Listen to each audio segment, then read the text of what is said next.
So of course, once you've moved to the USA, the first thing that is going on in your mind is, what do I do next? What am I supposed to be doing? Yeah.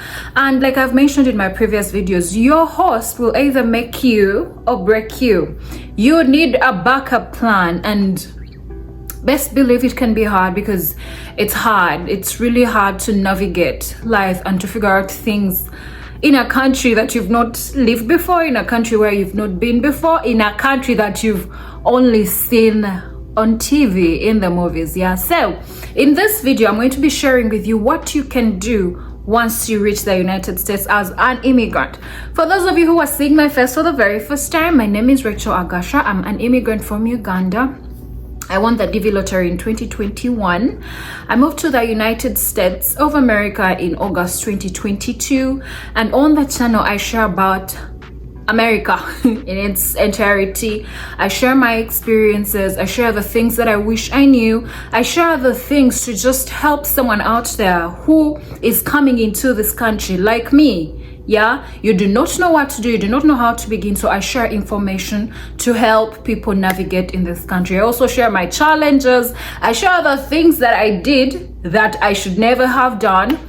So if you know someone who needs this information, you can share this information with them. And if you are looking for this information, I hope this video is helpful to you.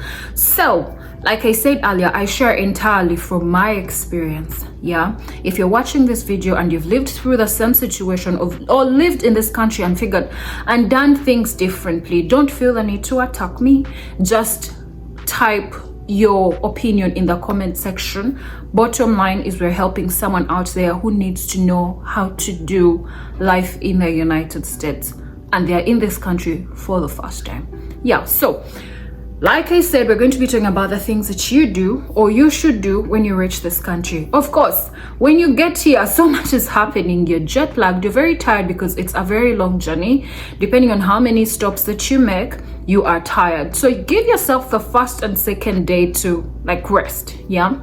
So like I said, when you get to this country, you're probably in your host's house right now, and you definitely want to start a life for yourself. So the first thing you're going to do after you've rested, because you need it, you really need it. Also, another thing that you're going to notice is every time in Ugandan time it's time to go to sleep, or whatever time from your country, whatever country you're from, you're actually going to feel sleepy. I do not know what it's called, but it has a name, and that happened to me for like the first 2 weeks. You know, like every time it would be Ugandan time, like that time when people go to sleep, my body is in sleep mode of like, I want to sleep. So that's very normal. It will wear off with time. Yeah, so the first thing that you want to do is apply for your social security card. You are entitled to one and you need it. That should be the first thing you are thinking about. You will have to go to your local Social Security Administration office and apply for a Social Security card. Now, your Social Security number is practically your identity. It is who you are. Once you get your Social Security number, do not move around with your Social Security card. It is so private that you cannot share this number with anyone. You cannot afford to share this number with anyone, because when you do this, you are most likely to be, your personality can be should I say stolen? Your identity can be stolen, because this social security number is who you are. Fraud, scammers, and all those things, you need to be careful with who you give your social security number. You might you will use this, you can use this at a bank, you know, if you're opening up an account. You could use this at your when you go to apply for a driver's license. So it also helps during employment. So your social security number is important, and you need to get one. So when I got here, I went to apply for my social security number. When I got to the office, normally there are so many people, there is a line, so you might want to go a bit early because everyone is doing this. So you do not want to be you want to come a bit early. So when I got there, this lady looks at me, she's like, oh, so when you go, you can carry your passport because that is the only identification you have at the moment. Just carry your passport and go. So when I get there, this lady is so sweet. She was really nice to me. She's like, oh, hi, how are you? Oh, you don't need to apply, because normally they tell you to fill like documentation or no. She's like, oh no, you don't need to apply. Just give us your address and your card will come in the mail in like a week. I'm like, oh, okay. So personally, I did not have to apply. Yeah, it's like as though they were waiting for me. So I just gave them my address and then they sent my social security card in the mail. I do not know about other states, but in Virginia, that is how it works. And in a week or less, my social security card was in the mail. If you do not, because it's a long number, you need to have that in your head. Yeah, you could take a picture for starters and just, you know, as you try to cram that number. Yeah, but your social security number is very private. Don't share it with anyone. Oftentimes when you go to like a bank or employment or whatever, they might ask for it. You can give that to those people because I mean those people are trusted with that. But oftentimes they'll ask you, like later they'll just keep asking you the last 4 of your social. So that is the first thing that you are going to do. The second thing you're going to do is apply for a state ID. So normally you go to the Department of Motor Vehicles in your area. Yeah, you just Google nearest DMV or DMV in my area, and then you go. So you can get an ID or you can get a driver's permit or driver's license. In my situation, I got a driver's permit. Now, a permit, you have to do a test. Yeah, a driver's permit test. Yeah, before you get the license, you first get a permit. So you will have to do a computer test. You need to read for his computer test because when you fail it, you don't get the driver's permit. So you can use the driver's permit as your ID as you figure it out. Personally, I did mine. You first do a computer test. I did my computer test the first time and failed it. Apparently it is normal. But I was sad. I was really, really sad because why am I failing a drive? I never drove in Uganda, so I do this test and I fail the test the first time. I tell me, oh, you can come back tomorrow and do it. So I go back home, I study. One thing that you need to know about this country is that there is nothing that you're being tried for or something, or a test or exam or whatever that people haven't done before. So all these questions and answers are on the internet. You just need to know where to find them, go through, and that is what I did. My auntie, who was my host at the moment, actually helped me. She said, okay, Rachel, you know what, look at this, because when you go to the DMV, they'll give you a book, and you know what they're asking you, just road signs and particular situations. But now remember, the laws here are different, so it's tricky. Yeah, and these laws are different in different states, so you need to know the laws that govern your state.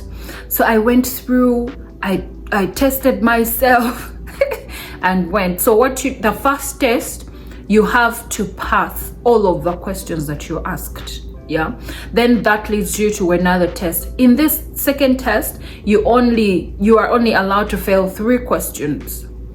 So I do the first test, I passed my first test, then I do the second test, I passed that. I think I failed 1. Yeah, and you know, the questions are really confusing. You'll share your experience if you've done that test before. Then there's the last one. I think there are 2. Yeah, there are 2. Then when you're ready, you go and do the road test. When you do the road test and pass it, then you're given the driver's license. But you need the permit for starters as your ID, or you can just apply for a state ID. That's also okay. Then another thing that you're going to do is open up a bank account. Now, you need a bank account to manage your finances, to keep your money, save your money. You will just have to go to a local bank near you and ask to open up a bank account. In my situation, I would recommend PNC. I used PNC. It was really, I don't know, should I say user friendly? Yeah, it worked for me in the moment. It really did. They did not ask for too much. I just showed up with my passport. I think I had gotten my social security number by that time. Yes, because you need it to actually apply for those things. Even at the DMV, when you go to apply for your state ID, you will need it, so please carry it. Also, they use it as proof of residence, because when it comes, it has your residence, like your place of like where you reside. Yeah, so it's on there. So you're going to apply for, you're going to open up a bank account because it is an essential. Most employers want to send you money directly to your account, so it is important that you open up a bank account. Then another thing that you're going to want to do, obviously, is explore opportunities of employment. So in regard to what you studied, or your skills, or what you're good at, or what you're capable of doing, you start looking for jobs. I've made a video about the jobs that you could do in the United States of America. I'll link that somewhere in the description box or somewhere here. But depending on what you studied in school, apply online, ask people. I always tell people, be open-minded, ask questions, ask for help, because unless you ask, you will never know who is actually willing to help you. And people will not come to you, oh, do you need help? Oh, do you do this? Oh, Also, I always said, do not minimize these jobs, because this country will humble you. Yeah, one thing I know for sure is whatever it is that you do, whatever you decide to do, you're going to thrive. I do not know how much I can emphasize that. For as long as you're getting out of your comfort zone and trying and doing everything that you can, you are going to thrive. Because unlike back home, here when they say time is money, the time that you work for is the time you're going to be paid for. And it goes back to you. You can do more than one job and thrive at all of those jobs. Yeah, you just have to show up and do what you have to do. Anything in your reach, for as long as you have the ability to do it, I'd recommend that you do it as you put yourself together. Because oftentimes when we come from our countries with our degrees, they kind of don't count here. So you need to go through evaluation and all those things. You might have to do some more school, so it's hectic. So you begin with the things that work for you, things that you actually have access to. Yeah, and in one way or another, I promise you are definitely going to thrive. Yeah, then for people who come from countries where English is not your first language, you might want to enroll for English classes. You just Google where I can learn English, the English language. People are out there teaching this language. This should be able to help you communicate effectively. It also helps you integrate in society easily. Yeah, because here everyone speaks the English language. Yeah, of course they try to be inclusive. There's also, like when you go to a bank or to these different places, they have posters in different languages and Spanish and everything, but you're most likely going to find that most of the people in the different places speak English. So if you cannot speak English, or you're not very good at the English language, you might want to enroll for English classes.